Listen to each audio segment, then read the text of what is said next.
Hello, everybody. My name is DanTheWolfman, and I'm expressing my own opinions about the Indiana mall shooting and the Dickens drill.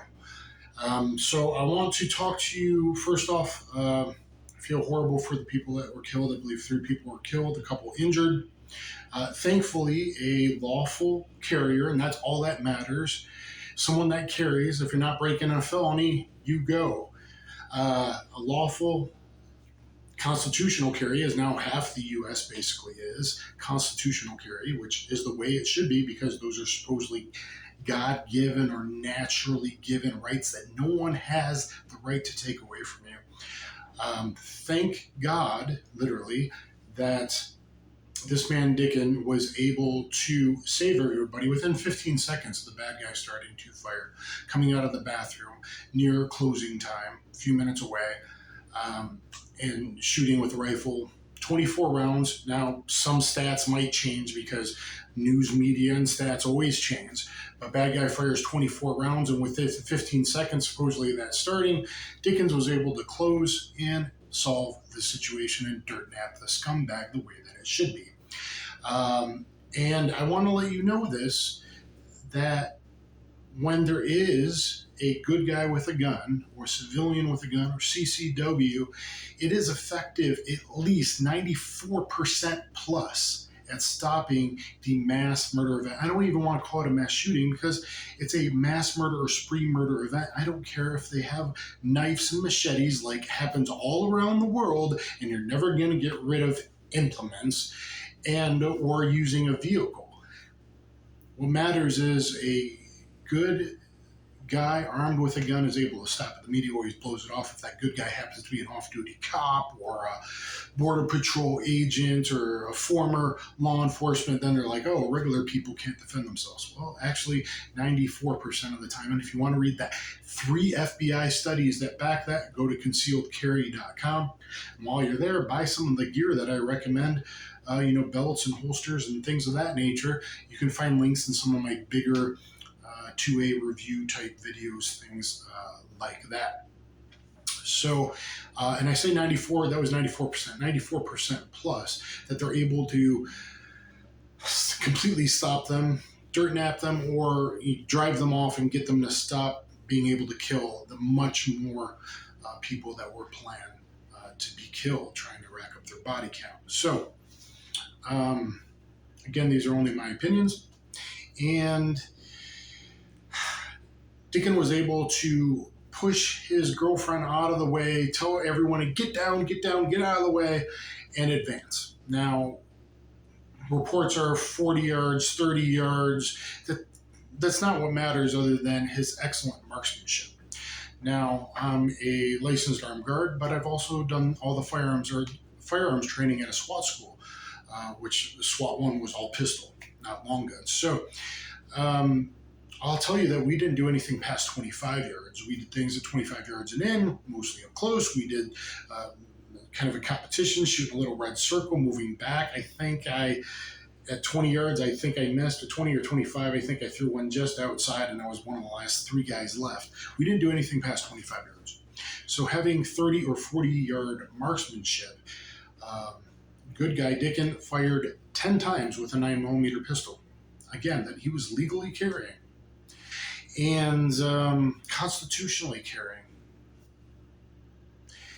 and excellent marksmanship. Now, originally, it was said he posted himself on a pole. He probably pushed his girlfriend out of the way, approached a bit, got to some kind of cover, or at least concealment, like a support beam, and braced himself against that to use as concealment/cover. And whether he took all 10 shots from there, whether that was at 40, 35, 30 yards, somewhere in there, whether he took all 10 shots from there or possibly took 5 shots and then did a walking advance drill firing approximately every second and a half, 1.2 to second and a half, and maybe did a walk drill approaching the bad guy that was already hit, who was then retreating back into the bathroom that he came out of. Good guys are almost 100% successful when there's a good guy with a gun there, unless they are the first one shot, which happened in the incident in the past where a guy was shot in the back, was the first one killed, and actually at the small shooting, the first man killed just happened to be walking in the bathroom, is what's been reported as the bad guy was coming out. and he got shot right away. But he was carrying a pistol constitutionally, as we all should, that are legal and mentally stable and are not a prohibited possessor. Someone that is legally able to have a firearm and carry a firearm should.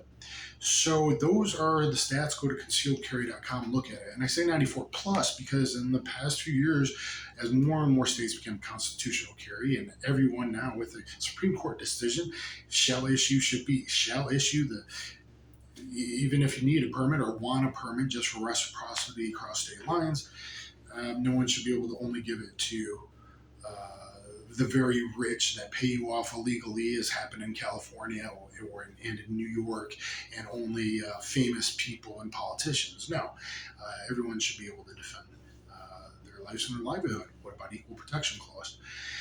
Now let's talk about the Dickens drill that is starting to come up.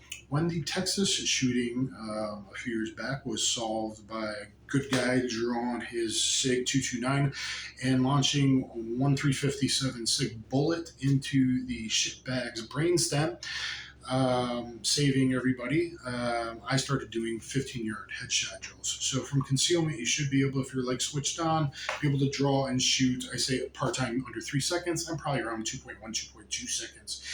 Headshots, you can see multiple videos of me doing that on one guy with at least 3 different revolvers, DAS a pistol, striker fire pistol, and also on 2 like active killers. A few months ago, Paul Harrell had some videos on taking cover in grocery store mass shooting events. I can't find exactly where it is, but I believe one of them he actually did some shooting with a snub nose 38 J-frame, which is a very, very difficult pistol to make those kind of hits with. I think he did 25 and 50 yards, but I can't find that right now. But I also did a video myself on a micro compact versus full size. I have a full video, and I actually talk about it in that video.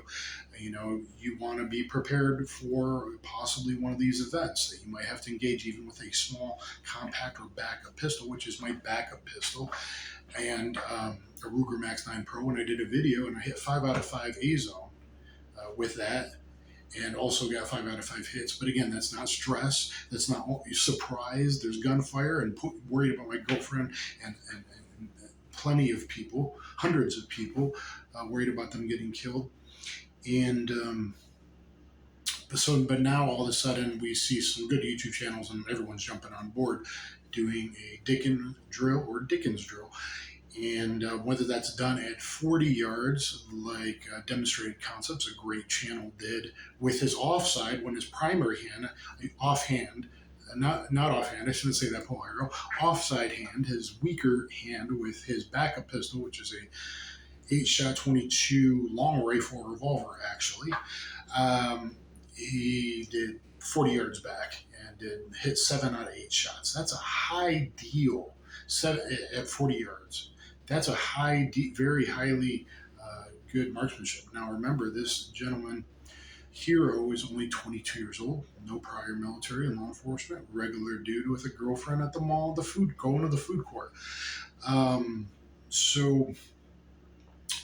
If this becomes a drill and something you should always train up to, all the drills that I teach, and I just did a statistics video, yes, most defensive gun use is going to be 3 to 7 yards. Occasionally there will be entangled CQC type gun battle, and occasionally there will be outside outliers.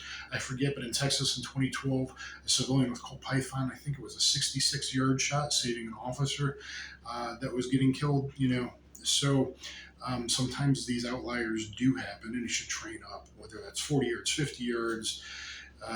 These are very difficult hits, even for like myself or better people like Paul Harrell and, Honest Outlaw, who shoots long range way outside, but most people don't have access. I don't have access past 25 yards pretty much, almost ever. So, but 10 shots, 8 hits, 80% hit ratio. Look at my statistics video posted yesterday, is amazing, because law enforcement only hits 18 to 22% times, depending on if the bad guy is actually shooting back at them or not. So for years, 18 to 22% is a hit ratio. He made 8 hits out of 10 from an extreme long distance, whether that was 30, 35, 40, whether that was supported behind a pillar or, and then doing an advanced drill. Maybe we'll find out more later. But it's a high deal as marksmanship. Try it. Reid Henrichs did at 40 yards, realizing what's going on, hearing the gunfire, pretending to push people out of the way, yelling at them to get down, running up to the 30-yard line. And he made 10 out of 10 hits, but they were lower. His target should actually be a bit higher. That's kind of more long-range rifle shooting. I don't know if he always does that, but they were kind of lower in the abdomen than upper thoracic where you want them, or T-box where you want them. But anyway, guys, do that drill, do some long-range shooting under stress, draw and engage, and all kinds of drills. I taught at least 21 drills so far in my Learn Gun Fu series. You might want to check that out. Be safe, be highly skilled, and as long as they're good people willing to take responsibility for their lives, their loved ones, and as always be a protector for the good people around you, good, sane, sober, moral people, law-abiding people, anyone that's not supposed to have a gun, time to get one and carry. Thank you guys. Let me know what you think in the comments down below and try some drills.